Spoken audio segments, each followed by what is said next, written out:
हालांकि अब 2000 रुपए के बैंक नोट सर्कुलेशन से बाहर हो गए हैं, लेकिन अगर आपके पास हैं तो बैंक में जाकर बदलवाना होगा।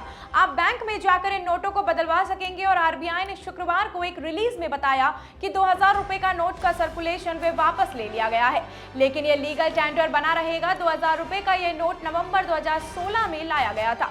आप 23 मई से बैंकों में जाकर इन नोटों को बदलवा सकते हैं। एक बार में सिर्फ 20,000 रुपए ही बदलवाए जाएंगे। इन नोटों को आप 30 सितंबर तक बदलवा सकेंगे। तब तक आप इन नोटों को मार्केट में खरीद फरोख्त का इस्तेमाल में कर सकते हैं।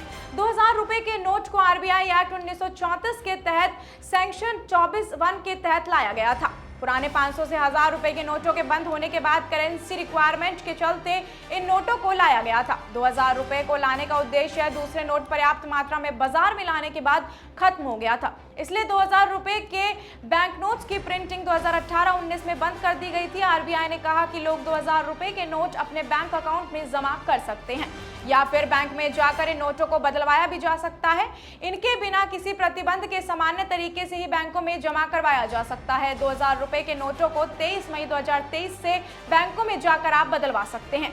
हालांकि परिचालन सुविधा सुनिश्चित करने के लिए आरबीआई ने कहा है कि एक बार में 20,000 रुपए ही जमा कराए जा सकते हैं या बदले जा सकते हैं।